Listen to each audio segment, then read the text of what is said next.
Hey guys, just got out of my comic book shop. The downside of a little extra free time is I got to spend more time browsing in the comic book shop, and I ended up buying more comics. Another interesting thing is they're having, and I didn't know this till today, a Will Eisner Week, which I guess is this week in Portland? Or is it all around the world, Will Eisner Week? Are you celebrating Will Eisner Week where you are? So today, and I won't be able to go because my wife will be at work, so I will be watching my daughter. They're having, at the place called the Art Institute of Portland, a free lecture celebrating the legacy of Will Eisner with a presentation by Diana Schultz, and Dark Horse executive editor, on the 70-year career of Will Eisner. So I would love to have gone to that. Kind of bummed about that. Now, the only other event that I saw a card for is this one, which is a reading of one of his graphic novels, The Invisible People. And that I might be able to go to, although I'm less excited about a reading from a graphic novel, frankly. It's at a cool comic book store, the Floating World Comics. So anyway, with that little note, which really has nothing to do with anything, let me show you. First, I grabbed a bunch from the dollar bin, and I sometimes complain about my comic book store, but I do get a 20% discount there, which is the best in town, and it covers anything I buy in the store, as far as I know, including stuff from the dollar bin, so it's an 80-cent bin for me. So I got I think, pretty recent Superior Spider-Man team-up. Thought I'd give it a try for 80 cents. Can give a friend a code on that. And then I got 5 issues of Powers by Brian Michael Bendis. I don't know if it's the current series of Powers or an older one. I'm just putting them in order here. So I got issues 7 through 11. And I've never read Powers, and I thought, I always thought I should start from the beginning, but I figure 5 issues in a row is probably good enough. Nice wraparound cover with that, issue 7. 8.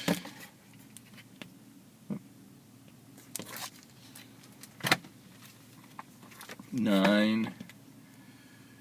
I've had mixed feelings about Oeming's art, but I assume that I'll like it, in its right, where it belongs, in Powers. I think when I saw him draw an issue of the Avengers, it was kind of a weak thing. So those are the 7 through 11 of Powers. And maybe I'll get a chance to tell you guys what I thought about those when I eventually get around to reading them, because I also got a lot of comics for this week, starting with the number 1 of Starlight by Mark Millar, and number 2 of She-Hulk, which is another really great cover, and I'm really looking forward to this. I think the only Charles Soule comic that I read that I didn't really get into was Thunderbolts, and I might give that another chance. Afterlife with Archie. This must be a variant cover. Variant 1A NT. I need to pay closer attention with my pull list and see which cover I really wanted. But anyway, it's an interesting enough cover. I'm really psyched for Afterlife with Archie.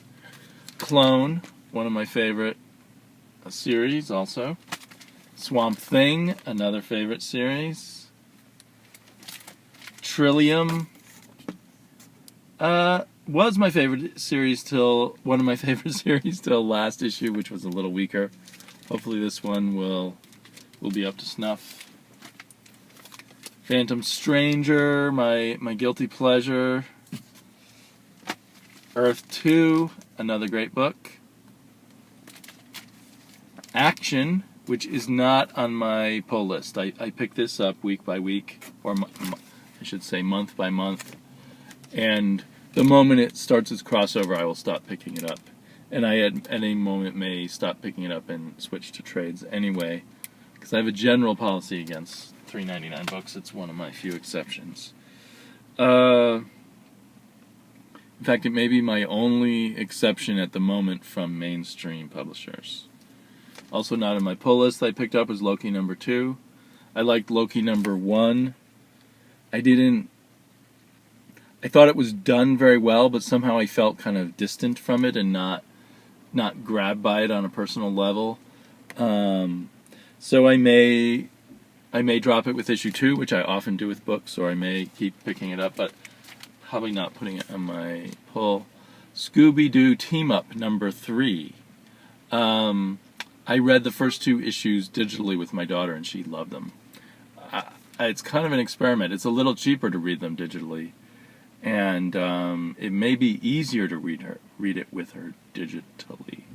But on the other hand, she sees me with all these physical comics, and she wants her own physical comics. And yeah, so I guess the Scooby-Doo is teaming up with Batmite instead of Batman, or maybe Batman will show up also. Another kind of sequel to previous videos is I've talked on both on Comic Book Roundtable and in my own Comic Book Thoughts video about Revenge by Jonathan Ross and Ian Churchill, and I kind of flip-flopped on whether to keep buying that. I had put it on my pull list sight unseen, and today I asked them to take it off my pull list. And I suppose I can always change my mind. There were lots of copies of Revenge issue 1 lying around the store. I assume I will be able to pick up Revenge issue #2 if I change my mind. Oh shoot, I was going to pick up Deadly Class issue 1 and 2. They were right there, and then I forgot. Oh. But anyway, so with most books, with my comic book store stocks most books pretty well, and I always have, or almost always have, a chance to change my mind, except for the infamous case of Nowhere Men, which Travis tortured me over for weeks, or months, or years. Anyway, I hope you guys are all having a great week and a great new comic book day if you get your comic books today. And I will come back at you with some comic book thoughts later in the week. Bye-bye.